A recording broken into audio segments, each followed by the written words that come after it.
बड़ी जीत बीजेपी के लिए और अब तक की सबसे बड़ी जीत जो आंकड़े इस वक्त आ रहे हैं, और उम्मीद यही है कि यही जो रुझान है ये नतीजों में तब्दील होंगे। बीजेपी 157, कांग्रेस +16 है, आम आदमी पार्टी 6, अन्य 3।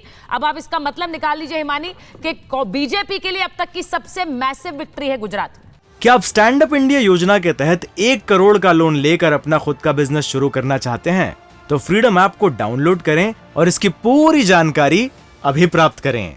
बिल्कुल आपने सही कहा। और इस वक्त हमारे साथ प्रमोद कृष्णम जी जुड़ चुके हैं, तो उन्हीं से हम समझते हैं कि क्या वो कहेंगे, क्योंकि कांग्रेस अगर हिमाचल की बात करें तो वहां से कुछ खुश होने का मौका जरूर यहां पर मिल रहा है, और वो मुस्कुराहट जो है हम देख पा रहे हैं प्रमोद कृष्णम जी के चेहरे पर। तो प्रमोद कृष्णम जी, ये महज इत्तेफाक आपको लगेगा दिल्ली एमसीडी इलेक्शन की तरह, या फिर इसको आप जनता की मोहब्बत कहेंगे?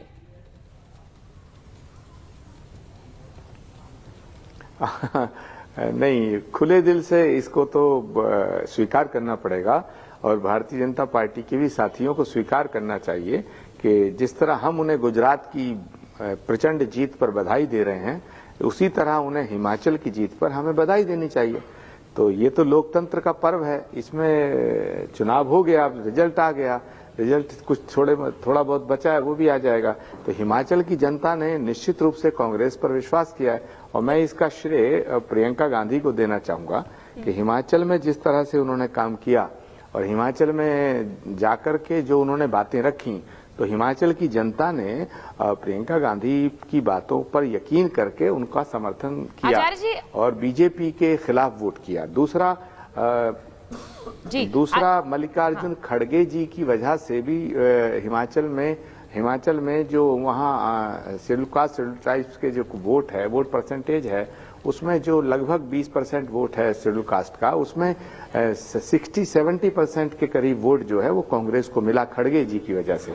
तो मैं इसके लिए बधाई देना चाहूंगा, और इसके बधाई के पात्र अगर सच में हिमाचल की जीत का श्रेय दिया जाए तो वो प्रियंका गांधी जी को दिया जाए और खड़गे जी को दिया जाए। मैं आचार्य जी आपके पास वापस आ रही हूँ। एक बड़ी खबर जरा बता देते हैं अपने दर्शकों को कि भूपेंद्र पटेल गुजरात के अगले मुख्यमंत्री होंगे, इसका भी ऐलान हो गया है। हालांकि उनके चेहरे पर ही बीजेपी ने ये चुनाव लड़ा था, लेकिन गुजरात की जब बात होती है तो नरेंद्र मोदी का चेहरा सबसे बड़ा है वहां पर। अभी ऐलान हुआ है कि भूपेंद्र पटेल अगले मुख्यमंत्री होंगे। 12 दिसंबर को वो शपथ ग्रहण करेंगे गुजरात में नरेंद्र मोदी स्टेडियम में। मैं एक बार आचार्य जी आपसे पूछ रही हूँ, आपने कहा प्रियंका गांधी को श्रेय जा रहा है, आप राहुल गांधी का नाम नहीं ले रहे हैं आज?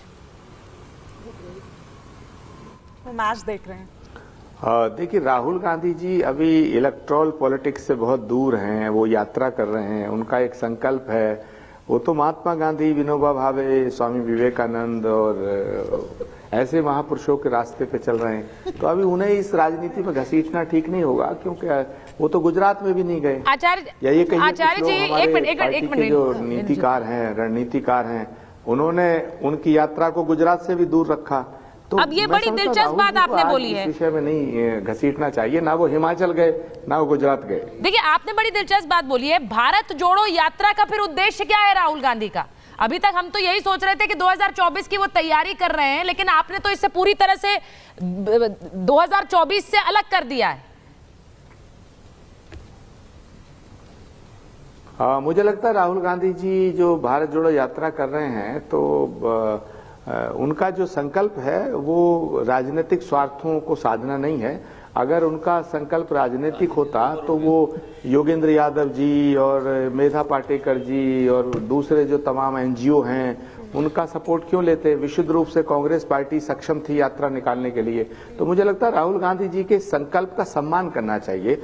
ऐसा पहला व्यक्ति है, ऐसा पहला नेता इस देश में जो इलेक्शन हो रहा है 2-2 राज्यों में, 3-3 राज्यों में, दिल्ली में हो रहा है, गुजरात में हो रहा है, हिमाचल में हो रहा है, और एक राज्य में भी वो उनकी रुचि नहीं होती है और वो अपनी यात्रा में पूरे मनोयोग से लगे हुए हैं। तो मैं समझता हूं कि आज के दिन थोड़ा राहुल गांधी आचार्य जी अंदर से आवाज उठ रही है कांग्रेस पार्टी के अंदर से। मुझे लगता है आप इतने पुरजोर तरीके से याद दिला रहे हैं उन्हें कि कांग्रेस पार्टी का क्या हाल होगा जो गुजरात में हो रहा है, कहीं वही तो नहीं होगा।